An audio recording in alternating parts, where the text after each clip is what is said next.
In 2024, a group of investors put more than $3 million behind a product that had not reached the market yet. There was no store to find it in. The clearest proof it would sell was a list of 40,000 people waiting for it. The company was called 𝐬𝐿, and the product is a countertop machine that mixes your exact shade of foundation at home. Most of those people had found it through viral videos on TikTok and put their name down, and that demand was enough to make investors write the check. Rachel Wilson and Corinne Layton used it to close the seed round and start building. You can raise serious money before you make a single dollar. It happens more often than people think. When there's no revenue to point at, investors look for proof that the demand is already sitting there, waiting, and they hand you the money to go build the thing those people are asking for. But getting the check is the simple part. What you do with the money in the first 3 months is what decides whether you build a company or run out of cash with nothing to show for it.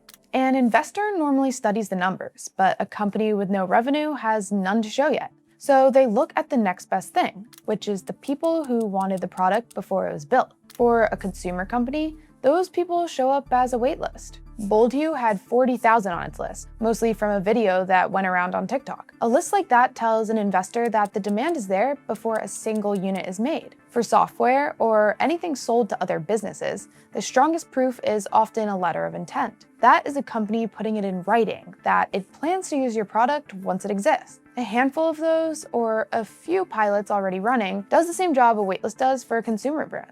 It shows that serious buyers have leaned in before you ever ask them for money. Not all of this proof carries the same weight, though. A waitlist of people who only tapped a button is close to worthless. What counts is people who gave you their email, their phone number, sometimes even a small deposit, because each of them spent something to raise their hand. The same is true for software, where a friendly "this looks cool" from someone in your network is worth very little next to a signed letter from a company that answers to a budget.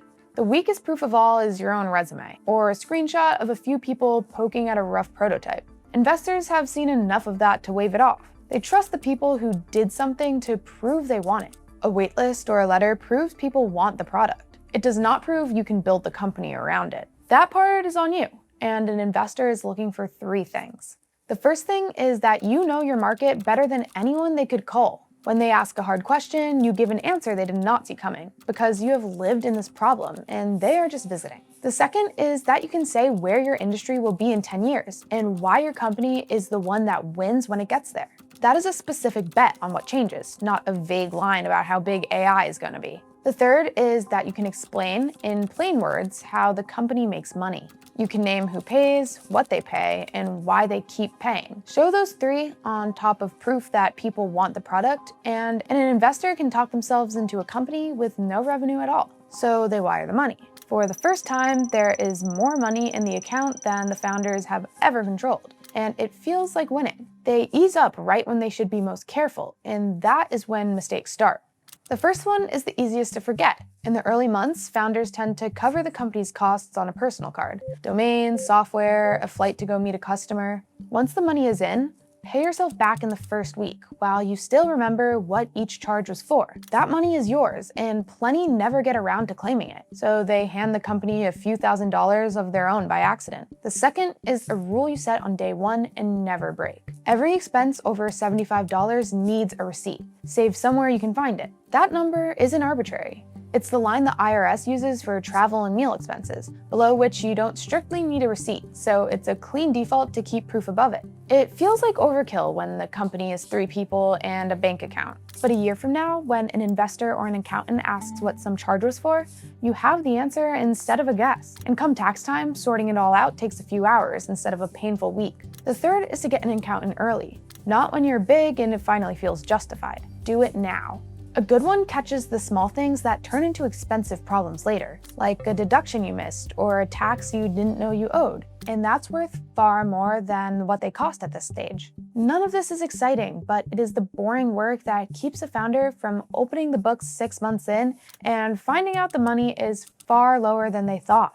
Once those basics are in place, the bigger question is how they use the money, and that depends on how much runway the check bought you. Runway is just the number of months you can keep going before the money runs out. A small check with only a short runway, which means every dollar has to move the company forward. There is no room to let cash sit idle because you do not have enough to waste. In practice, that means tools that make a small team faster, a hire who gets the next version out, and a hard no to anything else. A large check is a different problem. If you are sitting on 18 months or more of runway, that cash should not sit in a checking account, earning nothing while you spend it down. Keep what you need for the next stretch, and put the rest somewhere safe that pays interest until you need it. Leaving it idle that long means giving up money the company could be earning. The size of your check decides how fast you need to move, and getting that wrong is how a lot of funded companies still run out of money. The most common version is a founder with a small check who works like they raised a big one, taking their time as if the clock is not running, until the runway is gone and the product still is not ready. All of this is easier when you can see every dollar in one place from the very first day. A company like 𝐸, for example, built something for exactly that. Qualifying startups can file their Delaware incorporation right inside 𝐸 in a few minutes without ever leaving the application, with 𝐸 covering the setup. It's attorney reviewed, and banking and cards are live as soon as you're set up. So the company starts its life with clean books and one place to watch every dollar, instead of a cleanup job later. Links in the description if you want to check it out.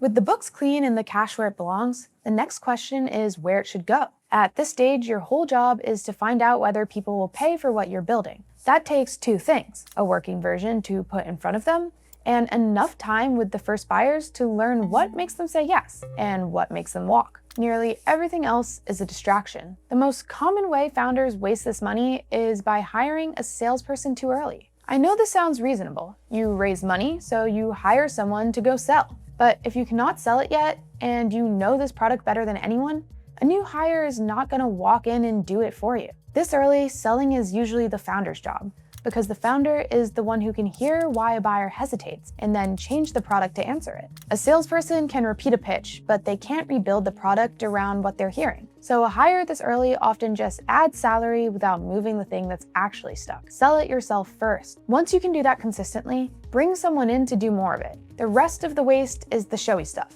like the nicer office, the branded hoodies, and the expensive tools nobody opens.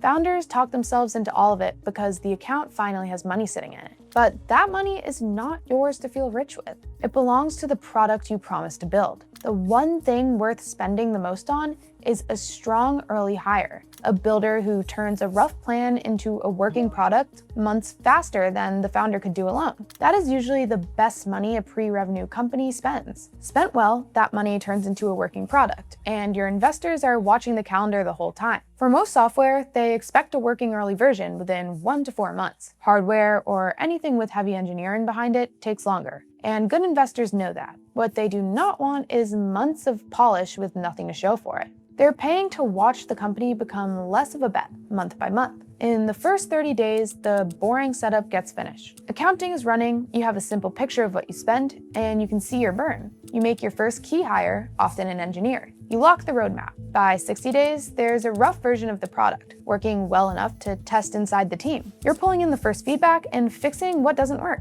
By 90 days, that rough version is in the hands of your first users. A few of them keep coming back. You're pushing out improvements every week, and you're finally testing the question that matters most: whether people will pay. Each of those checkpoints does the same thing. It takes a little more risk away. And keeping your investors posted along the way matters more than it looks. It's how you avoid a panicked conversation later, when you need them to put in more money and they haven't heard from you in 3 months. A short note every month with the numbers and what you built buys you trust you're going to need. Every checkpoint you hit turns more of that money into a product people can use. When the money does not turn into a product, the ending is almost always the same. The company ran out of cash before it built anything worth paying for. The cash rarely disappears on one big mistake. It leaks out on things that felt like progress and were not, like a marketing push before there was a product to market, travel that goes nowhere, and subscriptions that pile up and never get used. At a company with no revenue, there's nothing to grow yet, so the only question that matters is whether the money is becoming a product